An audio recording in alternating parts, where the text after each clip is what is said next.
함께 요즘에 잠언 말씀을 읽고 있는데요. 잠언 말씀을 통해서 우리가 하나님의 은혜를 누리기를 원합니다. 특별히 유소년부에서는 지금 이제 그 잠언서를 쓰고 있고, 또 잠언서를 그 1학년부터 3학년까지는 15구절을 외워야 되고, 또 4학년부터 6학년까지는 31구절을 외워야 되는 미션이 주어졌다고 합니다. 그래서 굉장히 좀 엄청난 그런 미션이 주어져서 감사한 일이고, 이렇게 다 완수할 수 있도록 여러분들이 많이 또 응원해 주시고 기도해 주시면 감사할 것 같습니다. 그래서 이 잠언 말씀은 아무리 들어도, 또 아무리 외워도, 아무리 읽어도 정말 우리에게 큰 은혜와 또 능력이 있겠죠. 그래서 여러분 잠언 말씀을 통해서 다시 한번 그리스도인으로서 어떻게 살아가야 되는지, 또 나에게 부족한 부분은 무엇인지, 내가 주님 어떻게 사랑해야 되는지를 깊이 깨닫는 그런 은혜가 있게 되기를 주의 이름으로 간절히 부탁을 드리겠습니다. 이 잠언의 대부분은 솔로몬이 전한 것으로 알려져 있습니다. 그래서 솔로몬은 하나님의 지혜를 받은 자로서 그 역할을 충실히 잘 감당하고 있는데요. 다 아는 것처럼 그는 1000번제를 드리면서 하나님께 자신을 드리게 되었고, 하나님이 그를 기뻐하셔서 야, 너 무엇 받기를 원하냐? 라고 묻자 솔로몬은 지혜 받기를 원합니다 라고 그렇게 말했습니다. 그리고 솔로몬은 그렇게 받은 지혜를 통해 우리들에게 잠언, 이 전도서와 같은 실질적인 그런 그리스도인의 삶의 내용에 대해서 잘 알려주고 있는데요. 이러한 그의 모습을 보면서 저는 이런 생각이 들었습니다. 우리도 하나님께 받은 것, 그것을 사용할 줄 알아야 한다라는 것입니다. 어떻게 하면 하나님이 주신 달란트와 사명들을 감당할 수 있을까요? 그것은 오늘 하루, 그리고 인생을 살아가는 저와 여러분들이 매일같이 고민해야 될 그런 내용이 될 것입니다. 잠언 9장까지는 15가지의 주제를 가지고 이제 여러 가지 문맥상의 그런 주제들이 선포되어지고 있었는데, 10장부터는 이제 약 375가지의 경구, 그러니까 375가지의 주제들이 나타나고 있습니다. 그래서 그런 375가지의 주제가 뚜렷이 드러나고 있고, 그리고 이 10장부터 지금까지 그런 내용들이 이어지고 있고요. 그 중에서도 오늘 우리가 읽은 이 본문, 게으름이라는 본문은 이 잠언서가 아주 강력하게 주장하고 있는 내용이고, 이 게으름에 대한 경계를 하지 않으면 우리가 이 지혜를 얻을 수 없다라는 형식으로 우리에게 강력하게 얘기해주고 있는 내용이 게으름에 대한 부분입니다. 그리고 또 게으름과 함께 동일시되는 게 잠에 대한 부분이죠. 그러니까 게으름과 잠이라는 건 함께 그렇게 따라오는 것을 알 수가 있는데요. 이 부분에 대해서 오늘 우리가 살펴봄으로써 깨달아야 될 메시지가 무엇인가에 대해서 한번 우리가 살펴보도록 하겠습니다. 일단 오늘 본문이 등장하는 배경을 보면 이 앞절의 모든 내용들은 이 자기 자신을 파괴하는 것들은 무엇인가, 여기에 대한 내용들이 담겨져 있습니다. 그래서 다시 말해서 솔로몬은 13절 이하를 좀 가까이 보면 인간 그 자신과 관련된 가장 기본적인 관계였던 이 가족 간의 관계에 대해서 말했는데, 그 내용을 보면 이 자녀나 부인은 그 인생을 아름답게 세우고 존귀하게 만들 수도 있지만, 그런 반면에 내 인생에 재앙이 될 수도 있고 또 파멸의 근거가 될 수도 있다라고 설명하면서 올바른 배우자의 선택과 올바른 자녀의 교육을 교훈하고 있습니다. 그러나 그것만으로 끝이 아니죠. 솔로몬은 우리들의 인생이 재앙과 파멸에 빠지지 않도록 하기 위한 가장 막중한 책임, 그 막중한 책임을 가진 자기 자신에 대하여서 교훈하고 있는데, 사실 많은 사람들이 그 어려움을 겪거나 이 문제를 만나면 그 원인을 이 자기 자신이 아니라 어떤 상대방이나 아니면 사회와 또 어떤 그런 많은 이 누군가에게 돌릴 때가 많이 있게 되죠. 물론 그런 역량도 분명히 있겠습니다. 내가 어떤 문제가 생겼을 때 사회적인 요인도 있고 또 세상적인 요인도 있고 누군가의 요인으로 인해서 나에게 무슨 문제나 어려움이 생길 수도 있다라는 거죠. 하지만 중요한 것은 한 개인이 실패하고 어려움에 떨어지는 그 가장 큰 책임은 무엇보다 자기 자신에게 있다라는 것입니다. 그러나 게으른 자는 이러한 자기 자신을 발견할 수가 없고, 그리고 핑계대기를 좋아한다. 이게 우리가 보고 있는 잠언서가 주장하는 내용입니다. 특히 잠언서는 영적인 게으름에 대하여서 지적하고 있는데요. 영적인 게으름에 빠지면 정말로 많이 나타난 특징 중에 하나가 핑계대기를 좋아하는 것입니다. 그런데 그 핑계가 정말로 재밌고 놀랍습니다. 잘 보면 어떤 내용이 있냐면 그 잠언서 잠깐만요. 갑자기 다운이 돼서요.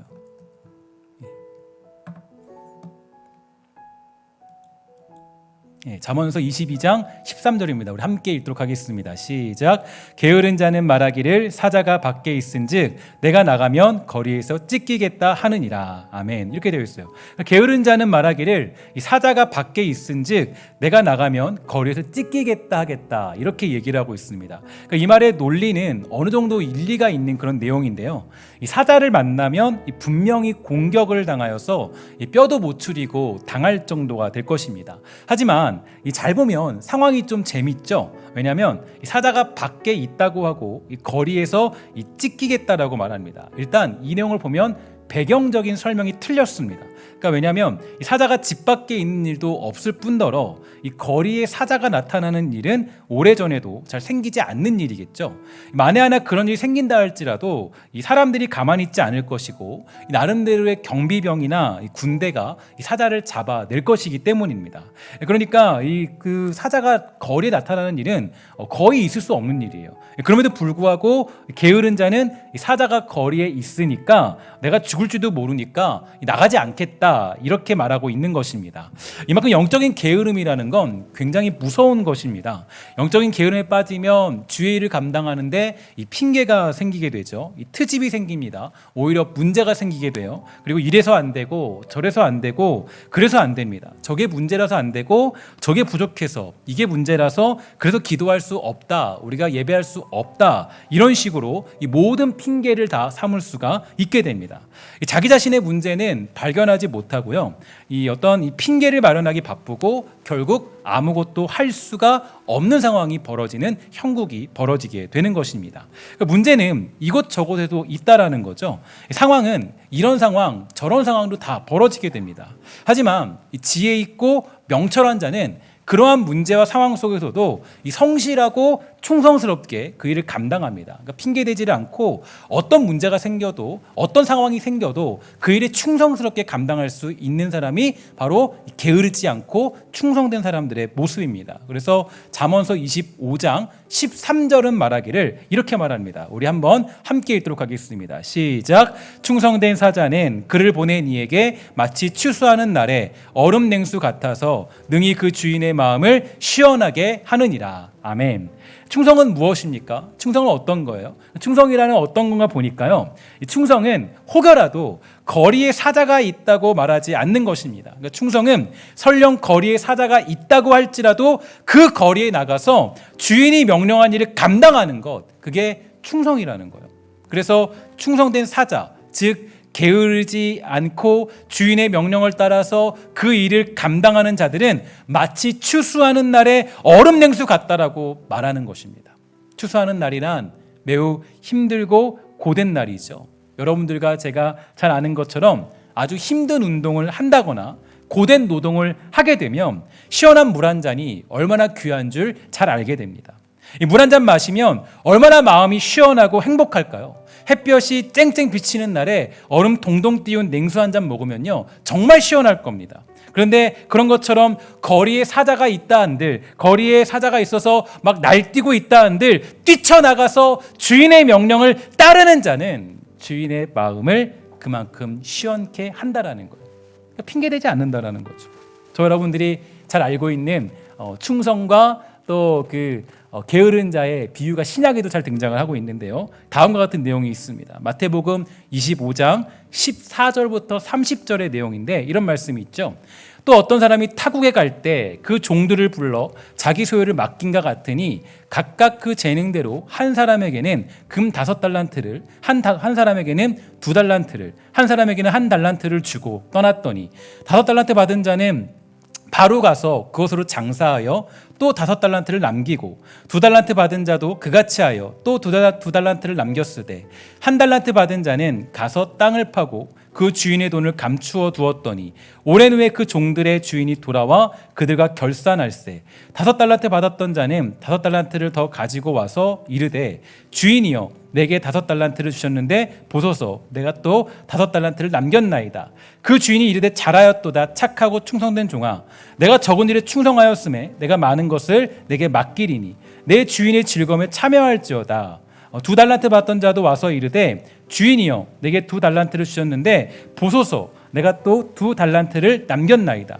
그 주인이 이르되 잘하였도다 착하고 충성된 종아 내가 적은 일에 충성하였음에 내가 많은 것을 내게 맡기리니 내 주인의 즐거움에 참여할지어다 하고 한 달란트 받았던 자는 와서 이르되 주인이여 당신은 굳은 사람이나 심지 않은 데서 거두고 해치지 않은 데서 모으는 줄을 내가 알았으므로 두려워하여 나가서 당신의 달란트를 땅에 감추어 두었나이다. 보소서 당신의 것을 가지셨나이다. 그 주인이 대답하여 이르되 악하고 게으른 종아 나는 심지 않은 데서 거두고 해치지 않은 데서 모으는 줄로 내가 알았느냐. 그러면 내가 마땅히 내 돈을 취리하는 자들에게나 맡겼다가 내가 돌아와서 내 원금과 이자를 받게 하였을 것이니라 하고 그에게 그 한 달란트를 빼앗아 10달란트 가진 자에게 주라. 물을 있는 자는 받아 풍족하게 되고 없는 자는 그 있는 것까지 빼앗기리라. 이 무익한 종을 바깥 어두운 데로 내쫓으라. 거리에서 슬피 울며 이를 갈리라 하니라. 아멘. 이렇게 되어 있어요. 여러분들과 제가 너무나도 익히들어 알고 있는 그런 달란트 비유입니다. 그러니까 이 달란트 비유를 보면요, 언뜻 보면 그저 자기에게 받은 달란트를 잘 발견하였다가 사용했다 정도로 생각하지만 절대 그런 내용이 아닙니다. 중요한 것은 무엇이냐면 바로 충성을 의미하고 있죠. 그러니까 게으르지 않게 성실하게 충성했다라는 것을 의미하고 있습니다. 잘 보면 5달란트 받은 자나 2달란트 받은 자나 주인이 말하기를 똑같이 사용하고 있어요. 뭐라 그러냐? 너가 적은 일에 충성하였다라고 그렇게 말합니다. 다시 말해서 5달란트 받은 자, 또 2달란트 받은 자, 1달란트 받은 자, 그 모두가 주인이 보기에는 차이가 없는, 핑계댈 것이 없는 똑같은 상황에 놓여 있다라는 겁니다. 그래서 이 5달란트 받은 사람이나 2달란트 받은 사람이나 이 두 사람 다 모두 다 여기에 전혀 조금도 문제를 삼지 않았습니다. 그리고 심지어는요, 마지막 부분에 보면 여기에 등장하지 않았던 사람이 등장하죠. 누굽니까? 바로 10달란트 받았던 사람이에요. 그러니까 여러분 잘 보면 5달란트, 2달란트, 1달란트 받은 사람도 있었고 또 10달란트 받은 사람도 있었다라는 거예요. 그러니까 근데 보면 5달란트 받은 사람이나 2달란트 받은 사람들은 핑계대지 않았어요. 나는 왜 10달란트 안 줬어요? 라고 따지지 않았다라는 거예요. 그런데 1달란트 받은 사람은 핑계대기 시작합니다. 나는 그렇게 왜 나는 이거밖에 주지 않아요? 난 그래서 일 못하겠어요. 난 할 수 없어요. 라고 핑계대기 시작한 것입니다. 그러니까 분명히 앞에 있는 그 두 사람들도 충분히 불평을 제기할 수 있었고 여러 가지 핑계를 대면서 주인이 명한 일에 충성하지 않을 수 있었다라는 거예요. 그러나 앞에 있는 두 사람은 그런 것들을 관여하지 않고 충성했습니다. 그런데 충성하니까 어떤 일이 벌어져요? 모두가 2배로 누리는 그런 복을 누리게 된 것이에요. 충성이란 그런 것입니다. 충성이란요, 거리에 사자가 있어도 충성하면 2배로 맺게 되는 그 놀라운 축복의 신비를 누리게 되는 게 바로 충성인 줄 저는 믿고 있습니다. 그것은 하나님이 하신 약속이에요. 상황 따라, 판단 따라 투자하는 것이 아닙니다. 여러분, 충성은요 절대로 상황 따라, 판단 따라 계산하면서 투자하는 게 아니에요. 야, 사자 있으니까 내가 죽겠는데 그럼 난 몸살려야지. 아니에요. 그건 충성이 아니죠. 그건 투자예요. 여러분, 우리가 충성이라는 것은 어떤 겁니다? 때로는 무모함이 있어야 돼요. 야, 거리에 사자가 있어도, 그죠? 거리에 사자가 있어도 나는 거기에 충성합니다. 난 그래도 주님이 명령하시면, 주인이 명령하면 나 저 거리에 나가서 복음 전할 수 있어요. 종종 우리는 충성을 투자와 같이 생각할 때가 많이 있게 되죠. 그건 충성이 아니라 하나님과 사업놀이 하는 것입니다. 우리는 사업놀이 하는 게 아니라 하나님의 신비를 믿는 사람들이에요. 어떻게 보면 무식해 보일지도 모르지만 무식하게 믿는 믿음도 우리에게 필요한 것입니다. 하나님이 하신다는데, 하나님이 주신다는데 걱정하고 두려울 것이 무엇이 있겠습니까? 그러니까 우리는 충성하는 것이에요. 1절에도 말씀드렸지만 충성은 어떤 겁니까? 충성은 일꾼이 되는 것입니다. 일꾼이라는 단어는 휘포헤레타이스라는 단어인데 이 말의 뜻은 소리에 맞춰서 노젓는 사람들이라는 뜻을 가지고 있어요. 즉 큰 배를 움직이기 위해서 배 아래서 북소리에 맞춰서 노를 젓는 노예들, 그들이 바로 일꾼이에요. 충성스러운 일꾼을 의미하고 있어요. 북소리가 울릴 때마다 토를 달지 않고 이들은 노를 젓는 것입니다. 저 적군들이 얼마나 있던, 얼마큼 있던 그들을 향해서 달려가는 거예요. 앞에 사자가 있던, 호랑이가 있던, 적군이 있던 개의치 않고 노를 젓고 달려가는 것, 그게 충성된 일꾼이고 추수 때의 주인의 마음을 시원케 하는 냉수와 같은 사람들의 모습이 되는 것이죠. 반면에 게으른 자, 그의 특징은 무엇일까요? 게으른 자의 모습은 어떤 모습을 가지고 있습니까? 한 달란트 받은 자가 잠언서가 말하는 게으른 자의 대표적인 인물이라고 말할 수 있겠죠. 그는 한 달란트를 받았습니다. 그러면 그도 한 달란트를 가지고 충성하면 돼요. 그것 가지고 주의 일을 충성하면 됩니다. 그런데 이리저리 핑계를 대기 시작하고 심지어 정의롭고 공평한 주인을 향하여서 이렇게 얘기합니다. 당신은 심지가 굳은 사람이에요. 어떻게 그럴 수가 있습니까?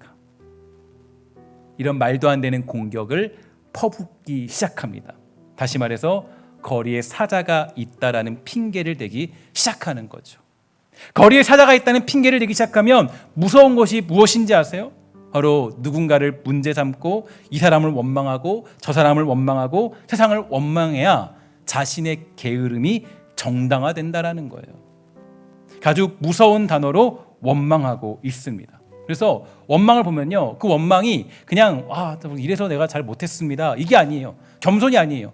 주인을 향하여서 아주 강력한 비판을 삼고 있는 이 악하고 게으른 종의 모습을 볼 수가 있습니다. 그런데 결국에 이 사람은 어떻게 됩니까? 이 핑계를 대는 이 악하고 게으른 종의 모습은 주인이 모든 것을 다 빼앗아서 10달란트 받은 자에게 주고 슬피 울며 쫓겨나는 자리, 이 자리는 사실 지옥과 같은 자리로 가게 되는 것을 의미하죠. 무서운 것입니다. 그러니까 영적인 게으름은 우리가 반드시 경계해야 되는 것이에요. 영적인 게으름은요, 사단이 매우 즐겨 쓰는 방법이고, 이 게으름이라는 공격이 우리에게 찾아오게 되면 자기도 모르게 악한 사람이 되어서 우리는 이런 모습들을 일삼게 되는 것이에요. 그리고 분명히 주인은 밝혀주고 있습니다. 뭐라 그럽니까? 악하고 게으른 종아. 그러니까 악한 것과 게으른 것이 동일시되고 있어요. 그러니까 게으른 것과 악한 것이 동일시되고 있으면 게으른 것은 곧 어떤 겁니다? 바로 악한 모습의 특징이라는 것을 알 수가 있는 대목이에요. 그래서 여러분, 잠언서는 게으른 것에 대해서는 아주 정확하게 경계해주고 있습니다. 게으른 것은 반드시 우리가 멀리해야 되죠. 여러분들과 제 안에 혹시 영적인 게으름은 없는지, 거리에 사자가 있다라고 말하면서 핑계거리를 찾고 하나님의 일을 멀리하고 있지는 않은지 여러분들과 제가 점검해보고 되짚어보는 그런 시간들이 필요하다라고 생각합니다. 그래도 제가 이번 구역 신방을 좀 하면서요, 감사했던 일이 몇 가지 있습니다. 우리 사랑하는 성도님들 중에서 특별히 그 코로나 시대를 좀 많이 지나왔지 않습니까? 1년 동안 지나오면서 현장 예배를 통하여 볼 수 없던 많은 분들이 있었어요. 볼 수 없던 많은 분들이 있었는데 제가 걱정했거든요. 어떤 걱정이었냐면, 혹시 이분들이 게으름에 빠져서 하나님을 떠난 것은 아닌지, 예배 드리는 것을 소홀히 하지는 않았는지 걱정이 아주 저에게 태산같이 있었어요. 구역 신방을 통해서 정말 혹시 만날 수 있을까 고민했는데, 대면 구역 신방을 통해서 정말 그런 분들을 많이 만났습니다. 너무 감사한 일이에요. 그래서 들으면서 그래도 정말 열심히 잘 지키고 있었구나. 정말 그래도 그 유튜브를 통해서, 온라인을 통해서 자기 신앙을 잘 그래도 지키고 있었구나. 이 코로나 시대 가운데 보이지 않아서 좀 걱정했었는데 그래도 자기 신앙을 열심히 잘 지키고 있었구나. 참 감사한 일이었어요. 또 어떤 구역들은 보니까요, 함께 모일 수 없으니까요, 아침마다 이 구역장이며 자기가 했던 큐티 내용을 다 적어가지고 보내주고, 또 그 큐티 내용을 가지고 또 이야기를 나누고, 또 그거 가지고 함께 줌으로 모여서 이야기하는 구역들도 만날 수 있게 됐어요. 너무 감사한 일들이었어요. 너무 감사한 일들이죠. 힘들고 어렵지만 그런 일들을 계속하고 있더라고요. 그래서 함께 그 어떤 그 말씀을 보내주면서, 그래서 구역원 중에 한 분이 자랑하더라고요. 이런 구역 없다고. 너무 구역장님 최고라고. 어디 둘러봐도 이런 구역이 없다고. 너무너무 감사한 일이더라고요. 그러니까 그런 구역들이 열심히 그래도 게으름들을 몰아내고 자기의 역할들을 감당하고 하나님 알기에 힘쓰고 있는 그 모습들을 보면서 굉장히 감사한 일들을 지내고 있었습니다. 그래서 참 감사한 일이었어요. 목회자로서 뿌듯한 일이었고요. 그리고 오늘 이 시간을 빌어서 이 코로나 시대에도 여러분들 멈추지 않고 게으름을 쫓아내고 성실하게 우리 예배의 자리를 지켜주신 여러분들을 정말 응원하고 싶습니다. 우리 서로를 위하여서 신앙의 자리를 굳건히 더욱 게으르지 않고 충성되게 살고자 격려하고 응원하는 마음으로 우리 서로를 향하여서 우리 격려의 박수를 한번 하도록 하겠습니다. 우리 잘 지켜준 여러분들 축복하면서 박수로 갑니다. 우리 그리고 우리를 지켜주시고 또 이 자리까지 하나님이 인도해 주신 하나님께 영광의 박수를 드리도록 하겠습니다. 하나님 감사합니다 라고 우리 보도록 하겠습니다. 사실 그렇습니다. 게으름에 빠지면 우리 하나님 섬기는 거 너무 쉽게 잊어버려요. 게으름에 빠지면요 너무 쉽게 하나님을 잊어버리게 됩니다. 그래서 사탄이 가장 즐겨 쓰는 게 게으름이에요. 하나님 알지 못하도록 해요. 예배 시간 그거 막 타협하게 만들고요. 정말 기도하는 시간 이리저리 핑계대게 만들어서 뭐 이게 문제 저게 문제 나는 예배할 수 없어. 우리가 예배할 수 없도록 만들어요. 기도할 수 없도록 만들어요.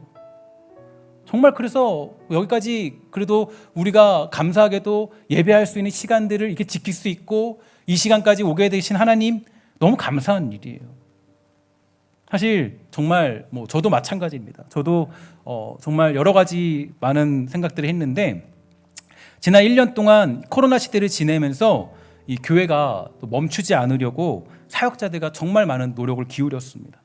교회 사역들을 멈추면 우리 사랑하는 성도들과 교회가 영적인 게으름과 어떤 그런 것들이 노출되어 멈춰버릴까 봐 이 걱정 속에서 이런 일 저런 일 달리고 또 달렸어요. 그래서 사실 제가 고3 때도 이렇게 열심히 하지 않은 것 같아요. 고3 때도 이렇게 열심히 하는 것 같은데 고3 때의 긴장감을 가지고 1년을 동안을 보낸 것 같습니다. 긴장하면서 끊임없이 이런 일 저런 일을 벌리고 이런 일을 감당했죠. 그래서 작년에 같은 경우는 함께 구역 신방을 할 수 없으니까 대면 신방을 할 수 없으니까 줌으로도 대면 신방을 하고 여러 가지 방법을 통해서 함께 만나기도 하고 그리고 감사한 것은 정말 이런 일 저런 일 버리고 해서 감사했던 것 같습니다. 감사한 것은 우리 사역자들이 또 그런 얘기를 해요. 뭐라 그러냐면 목사님 그 다른 교회들은 정말 이 코로나 시대를 지나면서 많이 멈췄어요. 사역들이 반 정도는 멈췄다는 소리도 듣고 제 정도 반토막 났다는 이야기를 듣는데 여기다 이 토를 달더라고요. 일을 많이 해서 힘들긴 한데 정말 감사하네요. 이렇게 얘기하더라고요. 뭐 정말 감사한 건지 일을 줄여달라는 건지는 잘 모르겠지만 어찌 됐든지 간에 이게 감사한 이야기입니다. 제가 감사한 이야기죠. 그러니까 정말 교회가 저도 정말 노력을 했어요. 왜냐하면 어떤 노력을 하면 멈추면 그때부터는 게으름에 빠지거든요. 신앙이란 게 그래요. 멈추기 시작하면 그때부터는 게으름에 빠지게 되는 거예요. 사탄은 우리를 게으름에 빠뜨려서 우리가 하나님을 알지 못하도록 만듭니다. 그래서 사실 신앙이라는 건 멈춤이 없어요. 사실 신앙이라는 건 멈춰서는 안 돼요. 물론 때때로 달리기 위한 쉼이 필요합니다. 이것은 당연히 어떤 쉼이에요? 달리기 위한 쉼이지 쉼이 목표가 될 수는 없어요. 여러분 마라톤 선수들이 달리다 보면 물을 먹는 장소가 있어요. 근데 물을 먹는 장소에서 멈춰버린 선수가 있습니까? 없습니까? 없죠. 물을 먹고 또 뭐예요? 달리는 거예요. 물을 마시면서 달려야 돼요. 그래야 마지막 지점까지 가는 것입니다. 축구도 마찬가지예요. 축구도 전반과 후반이 있는데 축구가 하프타임을 위해 달리는 축구는 없어요. 마지막을 향해 달리는 거예요. 하프타임이 있는 이유는 다시 후반전을 뛰기 위해서 잠시 쉬는 것입니다. 우리에게 쉼이 있을 때도 있어요. 여러분들과 저희가 잠시 멈춰야 할 때도 있어요. 저도 휴식이 필요할 때도 있고 여러분들 휴식이 필요할 때도 있어요. 멈춰야 될 때도 있어요. 그러나 그것은 우리의 목표가 될 수는 없습니다. 기도 생활 아주 잠시 멈출 수 있어요. 잠시 우리가 신앙생활에서 잠시 휴식을 가질 수 있어요. 안식도 필요해요. 하지만 그게 우리의 어떤 걸림돌이 되거나 우리의 덫이 돼서는 안 된다는 것입니다. 거기서 안주할 수는 없다는 거죠. 그래도 감사한 것은 요즘에 기도의 사람들이 많이 늘고 있다는 겁니다. 정말 너무 감사한 일이에요. 이 코로나 시대에도 오늘 그 주일 새벽 기도도 보면 굉장히 많은 분들이 나왔고 또 주간에 보면 그 이전에 우리 코로나 시대 이전만큼 회복되었고 또 그만큼보다 그 유튜브까지 합하면 더 많이 나와요. 더 많이 나오고 감사한 일이죠. 굉장히 기도하는 사람들이 많이 늘었고 금요기도에도 지금 이제 한참 줄어서 걱정이었는데 너무 감사한 것은 금요기도에도 한 2주 전부터 너무 감사한 것은 어른들 같은 경우가 예전에 재작년 어른들 모임보다 더 많이 늘었습니다. 너무 감사한 일이죠. 감사하고 기도하는 사람이 많이 늘게 되었어요. 그러니까 이 지금 그래도 이런 게으름들을 몰아내고 주님을 향해 기도하고자 하는 백성들이 정말 많이 늘고 있다는 거예요. 우리 교회에 소망이 있는 거예요. 감사한 일이에요. 근데 하지만 그럼에도 불구하고 혹여라도 우리 성도들 중에서 영적인 게으름에 빠져있는 분들이 있다면 제가 여러분들 권고하고 부탁드리고 축복하는 것은 그 게으름들을 몰아내고 다시 성실함으로 충성을 다하여서 주인의 마음을 시원케 하는 주의 종들이 다 되시기를 주의 이름으로 간절히 부탁을 드리겠습니다. 나아가 오늘 말씀의 결론으로 본문의 말씀을 좀 적용하고자 하는데요. 15절 말씀을 우리 함께 읽도록 하겠습니다. 시작. 게으름이 사람으로 깊이 잠들게 하나니 태만한 사람은 줄일 것이니라. 아멘. 이 말씀을 보면 게으름이 사람을 깊이 잠들게 한다라고 하는데 마침내 줄이게 한다라고 밝히고 있는데요. 여기서 깊이 잠들게에 해당하는 그 단어는 타르테마라는 단어입니다. 그래서 이 깊은 잠에 빠지다, 의식을 잃다라는 뜻의 동사에서 유래한 명사로서 이 깊은 잠, 혼수 상태를 의미하는데 이것은 이 창세기 2장 21절에서 하나님께서 하와를 만드실 때 아담을 잠들게 하셨던 것처럼 마치 죽은 것과 같이 아무런 의식이 없는 그 상태를 의미해요. 하지만 여기서 말하는 잠이라는 건 단순한 무의식 상태라기보다는 게으름뱅이를 무기력하게 만들어서 스스로 하여금 이 삶에 대한 아무런 의욕도 느끼지 못하게 한 상태를 의미한다 그래요. 그러니까 삶에 대해서 아무런 의욕을 느끼지 못하는 사람들의 특징은 어떤 걸까요? 이에 대해서 이 게으름이라는 그 책이 있거든요. 여러분 너무 잘 아는 책이죠. 아마 읽어보신 분들이 많이 있을 거예요. 이 책의 저자 김남준 목사님은 이렇게 해석해주고 있습니다. 게으름이 인간에게 잠을 떨어뜨리면 그 사람은 잠이 계속하여 느는 것을 경험하게 됩니다. 자도 졸리습니다. 출근하는 시간도 퇴근하는 시간도 수면의 연장입니다. 시간과 장소를 불문하고 기회만 되면 잠이 오는 것입니다. 영적인 게으름에 빠진 사람의 특징은요, 매 순간 잠에 취해 살아간다는 거예요. 김남준 목사님은 더 확대해서 다음과 같이 말합니다. 그런데 간혹 그리스도인들 중에서도 이 잠의 문제를 무조건 육체적인 문제로만 생각하는 사람들이 있습니다. 그들은 자신과 하나님 사이의 관계에는 어떤 문제도 없고 그저 몸이 너무 피곤하여 그런 것일 뿐이라고 생각하는데 이런 사람들은 틀림없이 영적으로 잠들어 있는 사람입니다. 이렇게 되어 있습니다. 여러분, 제가 이 말씀을 읽어드리는 이유는 단편적인 예를 들어서 제가 이렇게 말씀드리고 싶어요. 여러분들은 세상에서 너무나 열심히 살고 또 즐길 것도 즐기고 볼 것도 잘 보는 사람들이에요. 드라마를 1시간 이상 보지 못한 사람이 없고 예능을 1시간 이상 보지 못한 사람이 없습니다. 그런데 이런 사람들이 있어요. 설교를 시작했는데 3분 만에 잠드는 사람들이 있습니다. 설교 시작했는데 설교 시작했는데 한 5분 만에 그래서 가끔 종종 그럴 때 있죠. 그죠? 종종 예전에 저도 이제 그럴 때가 있었어요. 저도 예전에 정말 너무 피곤할 때 그럴 수 있어요. 너무 피곤할 때.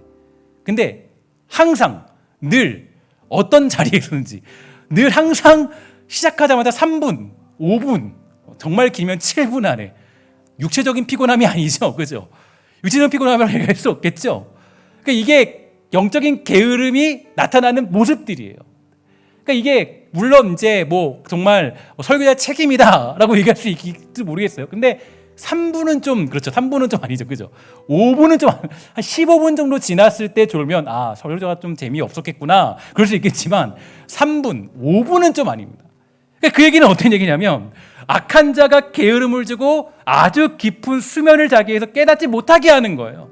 그러니까 알지 못하게 하는 거예요. 예를 들어 그렇다는 거예요. 그러니까 여러분 말씀은 뭐라 그래요? 그 말씀은 뭐에서 알아요? 들음에서 본다. 들음에서 안 들어요. 들음에서 깨닫는 들음. 들어야 돼요. 말씀은 들으면서 알게 되는데 악한 자는 어떻게 해요? 깊은 잠을 자게 해서 듣지 못하게 하는 거예요. 그러니까 예를 들어 얘기하는 거예요. 예를 들어서. 그러니까 이런 식인 거죠. 그러니까 우리가 사실 이 게으른 자의 특징은 이런 모습을 가지고 있다라는 겁니다. 내가 일주일 동안 피곤했어요. 그래서 제가 잠을 자요. 그러나 그거는 사실 매번 그렇다면 그거는 게으른 자의 그런 모습들에 빠져 있는 겁니다. 사단은 그렇게 우리를 공격한다는 거예요. 우리를 그렇게 괴롭힌다는 거예요. 우리가 하나님 말씀을 듣지 못하도록 우리의 눈을 어둡게 만들고 아주 깊은 잠에 빠뜨려서 하나님의 말씀을 깨닫지 못하게 만든다는 겁니다. 일상적인 삶을 사는 부분에서도 그렇습니다. 오늘 본문을 보면 태만한 사람은 줄일 것이다. 태만하다는 것을 이전 성경에 보니까요. 이전 성경은 이렇게 했습니다. 해태한 사람은 줄일 것이니라. 우리 어르신들이나 조금 나이가 드신 분들은 아마 이 말이 조금 더 이제 막 다가오실 텐데, 제가 이 말이 무슨 말인가 보니까요. 해태하다라는 말은 몹시 게으르다라는 의미입니다. 해태하다. 그러니까 그 몹시 게으르다는 의미인데, 이것을 또 원어로 보면 이겁니다. 민첩함이 결핍된 상태. 그러니까 민첩함은 분명한 목표의식에서 우러나는 태도로서 분명한 목표의식이 있을 때 사람들은 그 목표와 관련된 일이 민첩하게 반응하게 됩니다. 자, 그럼 영적인 게으름, 즉 오늘 본문이 말하는 잠의 게으름에 빠지면 어떤 현상이 일어나게 될까요? 실제로 이런 일이 벌어지는 거예요. 인생에 목표가 없으니까 눈에 힘이 없어져요. 민첩함이 사라지는 거예요. 무엇을 하고자 하는 의지와 노력이 사라집니다. 그래서 영적으로 표현하면 비전이 없게 되는 거예요. 인생에 비전이 없어지는 거예요. 신앙의 목표가 없어지는 거예요.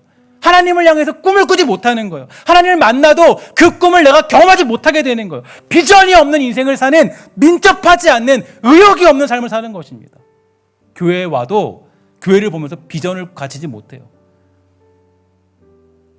우리 교회를 보면서, 우리 사랑하는 성도를 보면서, 어떤 여러 가지 사회를 보면서, 여러분이 속한 가정을 보면서 꿈을 꾸지 못하는 거예요. 그래서 그것을 위해서 뛰지 못하도록 만드는 게 사단이 주는 영적인 게으름의 아주 무서운 공격이 되는 것입니다. 여러분, 혹시 여러분 마음 가운데 비전이 없다면 그거는 사단이 쳐놓은 그물에 걸린 겁니다. 교회를 향한 비전이 없다면 그건 교회의 문제가 아니라 사단이 여러분들을 그물로 잡아놓은 거예요. 게으름이라는 그물로. 거리에 사자가 있으니까 우리는 안 돼. 그죠? 여러분, 가정에 만약에 비전이 없다면 그거는 영적인 게으름에 완전히 폭삭 무너진 거예요.